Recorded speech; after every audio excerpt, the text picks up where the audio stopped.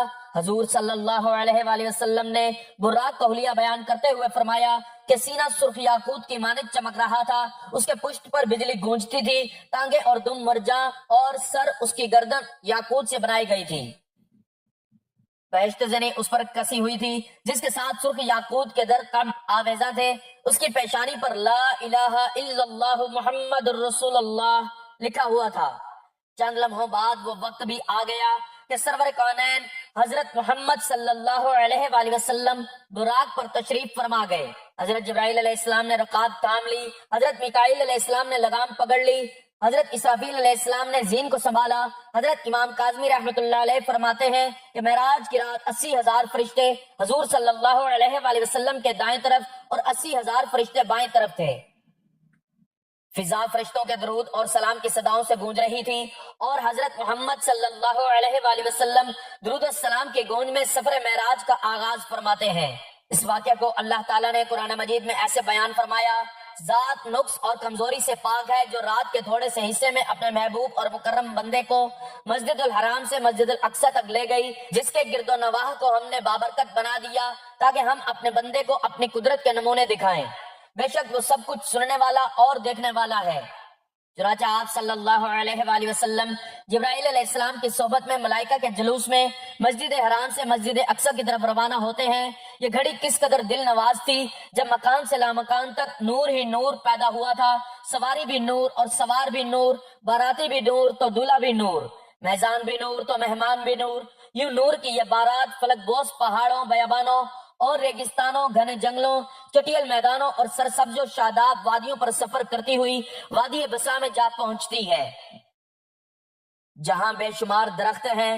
حضرت جبرائیل علیہ السلام نے کہا کہ حضور یہاں اتر کر 2 رکعت نفل ادا کیجئے۔ یہ آپ کی ہجرت کا مدینہ طیبہ ہے۔ نفل کی ادائیگی کے بعد پھر سفر شروع ہوتا ہے۔ راستے میں ایک سرخ ٹیلہ آتا ہے جہاں حضرت موسیٰ علیہ السلام کی قبر ہے۔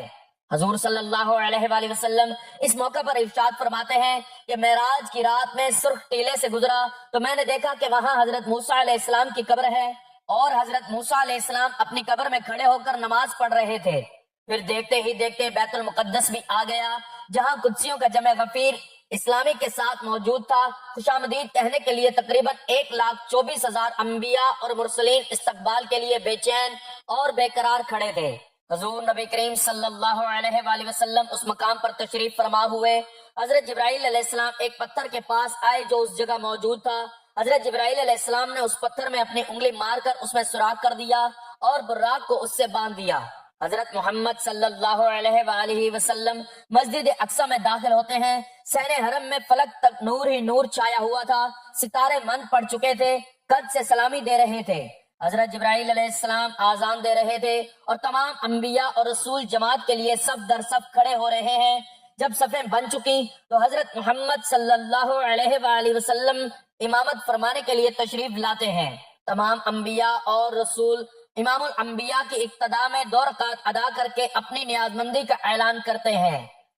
ملائکہ اور انبیاء سب کے سب سر تسلیم خم ہوئے ہیں۔ بیت المقدس نے آج تک ایسا دل نور منظر نہیں دیکھا۔ وہاں سے رفت اور عظمت کے پرچم پھر بلند ہونے شروع ہوتے ہیں۔ درود اور سلام سے فضا ایک مرتبہ پھر گونج اٹھتی ہے۔ حضرت محمد صلی اللہ علیہ وآلہ وسلم نوری مخلوق کے جرمٹ میں آسمانوں کی طرف روانہ ہوتے ہیں اور یہاں سے پھر وہ واقعہ معراج شروع ہوتا ہے۔ حضرت محمد صلی اللہ علیہ وآلہ وسلم فرماتے ہیں کہ پھر مجھے اوپر لے جایا گیا۔ براق کی رفتار کا یہ عالم تھا کہ جہاں تک نظر کی انتہا ہوتی وہاں براق کا پہلا قدم ہوتا۔ فوراً ہی پہلا آسمان آ گیا۔ حضرت جبرائیل علیہ السلام نے دروازہ کھٹکھٹایا یا دربان نے پوچھا کون ہے؟ جواب دیا جبرائیل۔ دربان نے پوچھا تمہارے ساتھ کون ہے؟ حضرت جبرائیل نے جواب دیا حضرت محمد صلی اللہ علیہ وآلہ وسلم۔ دربان نے کہا مرحبا، انہی کے لیے کھولا جائے گا۔ چنانچہ دروازہ کھل گیا۔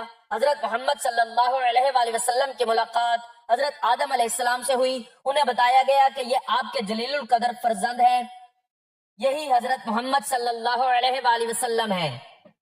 حضرت آدم علیہ السلام کے بارگاہ میں سلام ارشاد فرمایا۔ حضرت آدم علیہ السلام نے سلام کا جواب بھی فرمایا اور اپنے عظیم فرزند کو دعاؤں سے بھی نوازا۔ اس کے بعد مہمان عرش صلی اللہ علیہ وآلہ وسلم کو دوسرے آسمان کی طرف اٹھایا گیا. پہلے آسمان کی طرف دربان نے دوسرے آسمان کا دروازہ کھولا. یہاں حضرت عیسیٰ علیہ السلام سے حضور صلی اللہ علیہ وآلہ وسلم کی اور حضرت یحییٰ علیہ السلام سے ملاقات ہوئی. اس یادگار ملاقات کے بعد آپ صلی اللہ علیہ وآلہ وسلم کو تیسرے آسمان کی طرف اٹھایا گیا، جہاں حضور صلی اللہ علیہ وآلہ وسلم کی ملاقات حضرت یوسف علیہ السلام سے کرائی گئی. چوتھے آسمان پر حضرت محمد صلی اللہ علیہ وآلہ وسلم کی ملاقات حضرت ادریس علیہ السلام سے کرائی گئی. پانچویں آسمان پر پہنچے تو وہاں آپ صلی اللہ علیہ وآلہ وسلم کی ملاقات ہارون علیہ السلام سے ہوئی. چھٹے آسمان پر آپ صلی اللہ علیہ وآلہ وسلم کی ملاقات حضرت موسیٰ علیہ السلام سے ہوئی. حضرت موسیٰ علیہ السلام کی مقدس آنکھیں اشک بار ہو گئیں. حضور صلی اللہ علیہ وآلہ وسلم کی رفت اور عظمت کو دیکھ کر رشک کے آنسو چھلک پڑے. آپ کی زبان اقدس سے بے اختیار نکلا کہ خدائے بزرگ و برتر کے یہ وہ برگزیدہ رسول ہیں جن کی امت کو میری امت پر شرف عطا کی. یہی وہ رسول ہیں جن کی امت کو میری امت کے مقابلے میں کثرت کے ساتھ جنت میں داخل کیا جائے گا.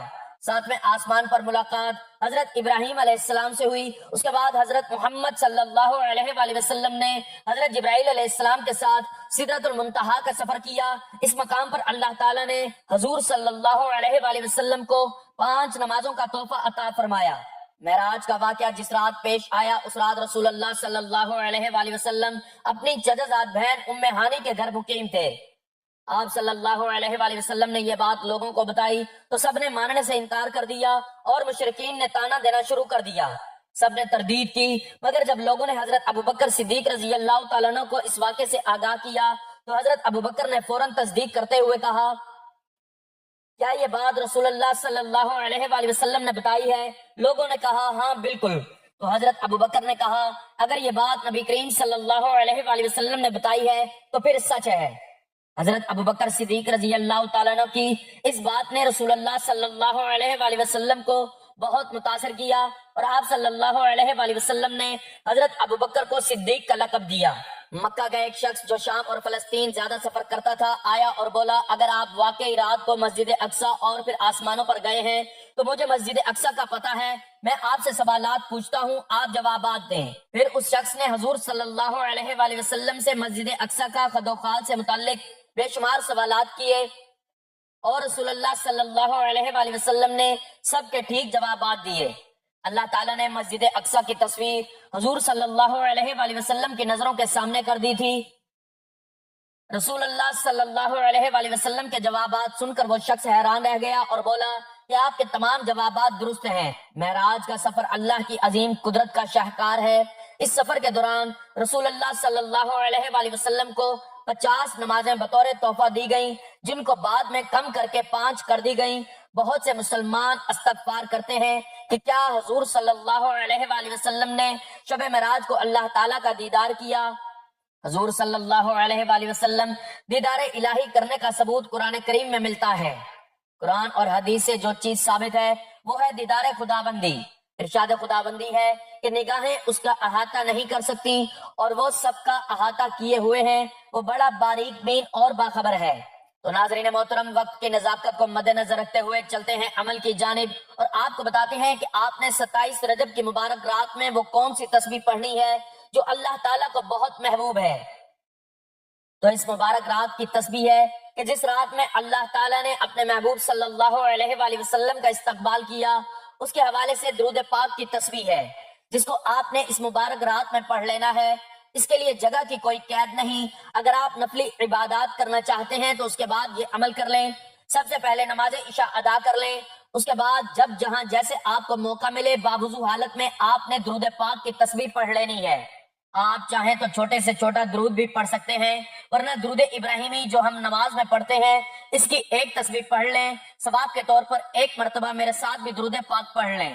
اللہم صلی علی محمد وعلی آل محمد کما صلیت علی ابراہیم وعلی آل ابراہیم انک حمید مجید. اللہم بارک علی محمد وعلی آل محمد کما بارکت علی ابراہیم وعلی آل ابراہیم انک حمید مجید.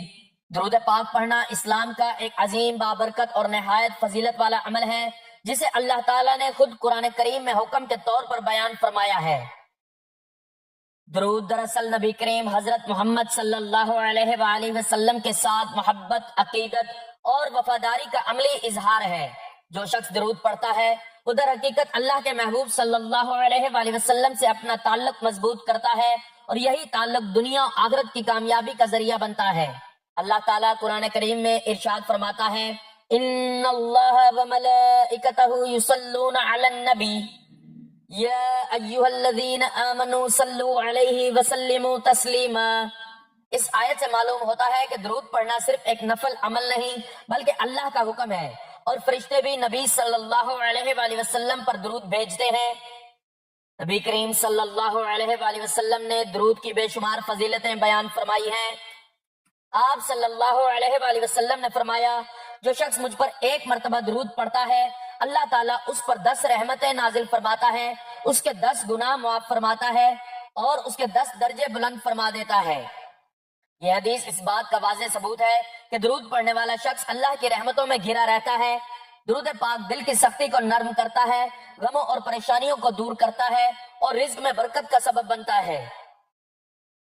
نبی کریم صلی اللہ علیہ وآلہ وسلم نے فرمایا، قیامت کے دن میرے سب سے زیادہ قریب وہ شخص ہوگا جو دنیا میں مجھ پر سب سے زیادہ درود پڑھتا ہوگا۔ درود پاک دعا کی قبولیت کا بہترین ذریعہ بھی ہے۔ علماء فرماتے ہیں کہ دعا کے آغاز اور اختتام میں درود پڑھنا دعا کو رد ہونے سے بچا لیتا ہے۔ درود پڑھنے سے ایمان تازہ ہوتا ہے، محبت رسول صلی اللہ علیہ وآلہ وسلم دل میں بڑھتی ہے، اور آخرت میں شفاعت مصطفیٰ صلی اللہ علیہ وآلہ وسلم نصیب ہونے کی امید مضبوط ہو جاتی ہے۔ تو جو شخص اس مبارک رات میں کہ جس میں اللہ تعالیٰ نے اپنے محبوب صلی اللہ علیہ وآلہ وسلم سے ملاقات کی، اس میں یہ عمل کر لیتا ہے جس میں محنت کم اور اجر بے حساب ہے، تو اللہ تعالیٰ اس کے لیے دنیا میں آسانیاں اور آخرت میں بلند مقام عطا کرتا ہے۔ درود پاک پڑھنے کے بعد آپ نے ایک تسبیح استغفر اللہ کی پڑھنی ہے، اور اس کے بعد اپنی مشکلات، پریشانیوں اور مالی تنگ دستی کو ختم کرنے کے لیے اللہ تعالیٰ سے گڑ گڑا کر رو رو کر خوب دعائیں مانگنی ہے۔ یہ تسبیح اللہ تعالیٰ کی پسندیدہ تسبیح ہے جو آپ کی آئندہ آنے والی زندگی کو بدل دے گی، اور اللہ تعالیٰ آپ کو ان خاص بندوں میں شامل فرما لے گا جن کو وہ پسند فرماتا ہے۔ دعا ہے کہ اللہ تعالیٰ اس مبارک رات میں نیک اعمال کرنے اور نبی پاک صلی اللہ علیہ وآلہ وسلم کی سنتوں پر عمل کرنے کی توفیق عطا فرمائے۔ میرا سنانا اور آپ کا سننا اپنی پاک بارگاہ الہی میں قبول و منظور فرمائے، آمین۔